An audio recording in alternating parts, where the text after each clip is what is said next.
Welcome back to the HDR Masterclass. In the previous segment where I went through a screencast actually working with Photomatix Pro on a particular image, I think you got a sense for the working with an image, a 32-bit image, and the latitude that you have to work with, being able to adjust contrast and noise and color saturation, and you're able to actually work with high tones and mid-tones and low tones. Absolutely wonderful. And I think it gives you a pretty good sense for for ultimately what you can accomplish when you are engaged in HDR photography in terms of producing just absolutely stunning and even remarkable images that you'll remember and actually treasure for many, many years to come. So HDR photography really is a very valuable tool. Well, at least in my opinion. I hope you ultimately will agree with me. It's a very, very valuable tool to have in your photographic arsenal, and to be able to really enjoy your photographic journey even more perhaps than you would if you did not embrace HDR photography. And if you take a look at the slide here, we really are in a position where we can either use our photography, HDR photography skills to produce realistic, or we can even produce artistic images. It really depends upon what it is that you want to do. And I think you also perhaps now have a better appreciation for during the tone mapping process, we've got a number of different attributes and settings that we can utilize for the creative effect. You know, we could apply that strength control, where we can actually add contrast to the noise within the scene. We can certainly do color saturation. We can enhance the contrast of details so that it make the detail kind of like pop, really to kind of stand out, sharpen the detail. We got lighting adjustments, and we can actually adjust the white point and the black point. In other words, we can actually control or even introduce, if we so chose, we can actually introduce clipping. But the point is that these settings here are afforded to us with most HDR software applications, so that we can actually take an image and be creative with it if we so choose. Keep in mind that we have a 32-bit image. We have a much greater range of tonal values with each pixel within that scene, within that frame, that image, where we can actually implement creative aspects to this image if we so choose. That's the beautiful thing about HDR photography. It allows us to go beyond what that camera recorded and actually be creative with our images. So, now, there are things that we need to be careful about. We can damage our final image. We can damage it badly. And here's just an example of some of the kind of damage that can actually be done to your final image. Now, I'm talking about your after or through your tone mapping, all right, work. You can actually introduce artifacts which are damaging and actually unpleasant.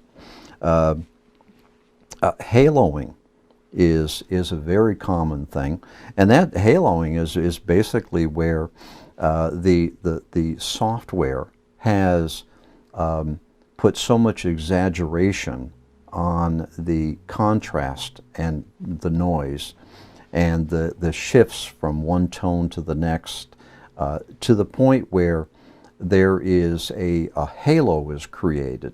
It's sort of a it's the inability of the software to be able to clearly define an edge. And as you can see here, that edge, say that black edge, is kind of morphed into a different tone. So haloing is not a good place to be.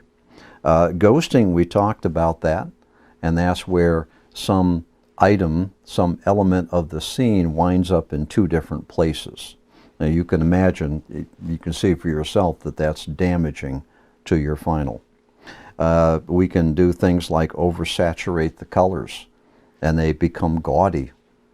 And of course that may be what you want, and that's okay too, but it could actually, oversaturation could actually be a damage to your image. Noise boost is another one where we have manipulated the specific controls to such a point where we've introduced noise into the image. And what it's done is it's basically amplified the noise to the point where it's distracting and destructive. So you want to be careful of that. And you know, webbing is another one where there's kind of multiple tones are overlaid onto one another, and the tones are kind of confused, and it's muddied up. That might be fairly a non-technical term. They're kind of muddied up. And flattening.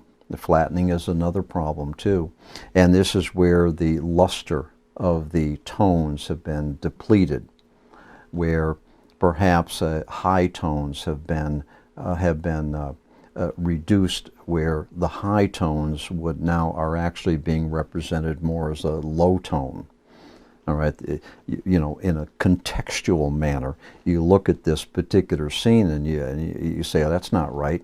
You know, the highlights in that particular case, the face has been dulled. All right, and it just doesn't look natural. And in some cases that might be perfectly fine if that's what you want. But do keep in mind that the human has the ability to look at an image and understands it contextually.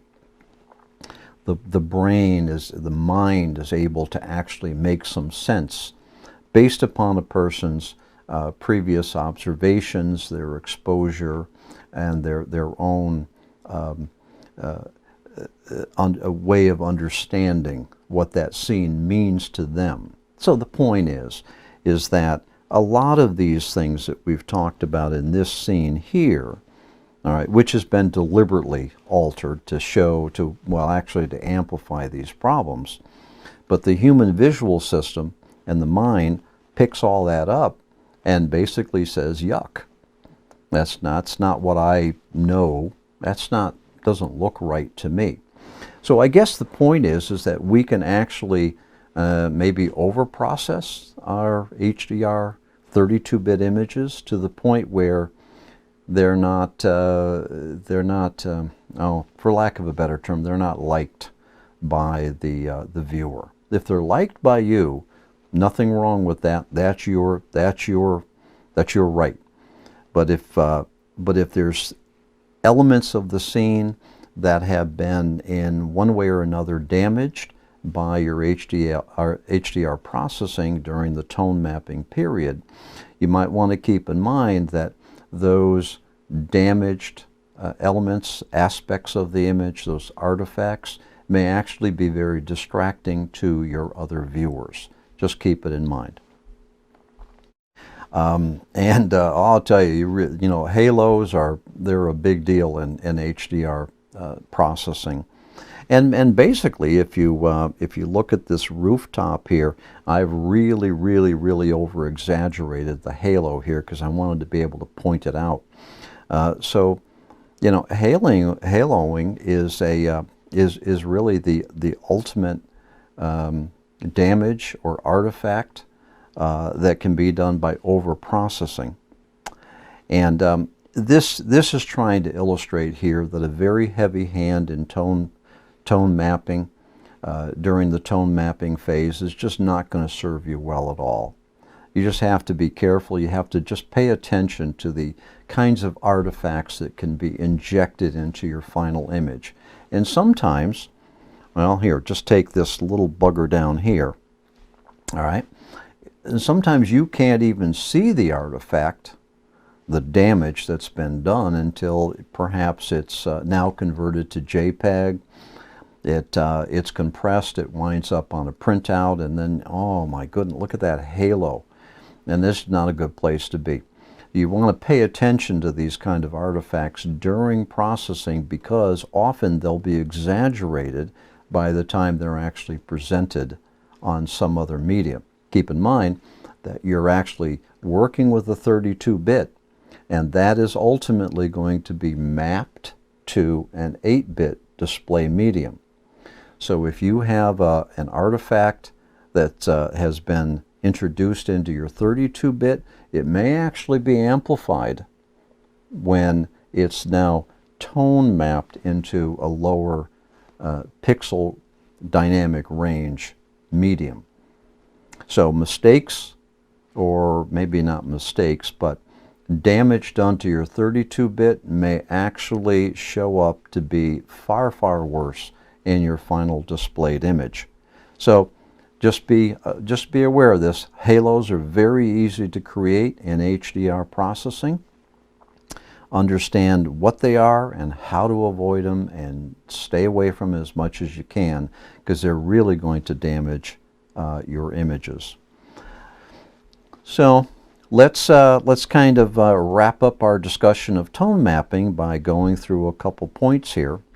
The idea is that you want to have tone mapping skills that work for you to your level of needs, and be able to build on those. And so some tips I can give you is, for consistent results, all right, you want to continue to fine-tune your actual capture skills. As I've said before, and I'll say it again, a bad capture, a bad HDR field sequence is not going to serve you well in tone mapping. The better your sequence, the more success you're going to have with tone mapping. And think of tone mapping as not as a whole separate segment or of your HDR pursuit, but think of it as fulfilling what your intentions were in the field. Whatever those intentions are, think of tone mapping as a fulfillment, kind of a conclusion, an ending to your intention in the scene, to capture all of the light levels in that scene and be able to create a really remarkable image that your camera alone would not been able to give you in many cases. And always focus on becoming proficient. All right, just keep moving it forward. You're not going to get everything the first time. Sometimes it takes months, years, trials, and experimentation. But just keep moving forward. You will not be disappointed. And definitely use more than one HDR software application. I used Photomatix Pro 1 here in this course for purposes of expediency, and so that we didn't become too mired in the technicals, but certainly try different ones. They're you know, your investment of course, as you move along in your skills, you're going to find that other software applications will give you features that some others won't. And that's okay. You want to try different things. There is no one best software application for HDR. And always experiment, always try new things. Throw that tweak anywhere you want, see what happens, learn from it, and just keep doing it. And you know, always be creative. You can be private with your creativity, but you got to try different things to see what happens. And always challenge yourself to continue to increase your photographic skills. And HDR is just a wonderful way to do it. And just to kind of wrap it up here, to your keys for HDR processing success. All right, work with an excellent field capture. All right, know your intentions of your final image. Are you trying to be creative? You're trying to be realistic? Where are you going with this? Have a understanding of what you're trying to do. Use the appropriate software for you. Not for me, but for you. What works for you. And understand your software only up to your specific needs. You don't need to be a genius about all of this. If a free HDR software that has limited capabilities works for you, then that's what you need to do. And always use your tone mapping, your experience in tone mapping, to give you some feedback about your actual capture. They play hand in hand, all right? And always experiment to understand, here's the key, the extent of your creative opportunities. If you don't take that control and yank it all the way over and see what happens in the preview of the software, you're never going to know. Take that control and yank it all the way over there and see what happens, and think about that and say, well, look what happened when I did that. Look what happened when I clipped all my highlights, or when I threw that color saturation way over. Look at that. Well, I don't like that, or I do like that. The point is, experiment in order for you to be able to understand and find your creative opportunities for that image. You'll find that if you are always trying to very precisely stay within that very narrow margin, so that you don't create any errors, that you don't make any, you throw a setting out so far that it just looks horrible. If you don't take those risks, you're never going to know for sure. So take that setting, yank it down there, put it all the way down to minimum, look what happens. And take this setting, and then take that setting, and see how they interact with one another. Tone mapping is a lot of fun. It gives you the opportunity to be creative, to be dangerous, to be careful, whatever you want to do, but nobody is looking. Nobody has to know what happens when you yank that setting all the way down. So that brings us to the conclusion of tone mapping. Boy, I'll tell you, you've come a long way. You've come a long way. This is it's been great to have you here. I hope that you've learned an enormous amount from your experience in this course. What we're going to do next is we're going to have our final segment, and we're going to wrap this up. We're going to review where we've been, and try to give you a good send-off for utilizing HDR in your own photographic journey. So please join me for the final segment, which will be our wrap-up, and I'll see you there.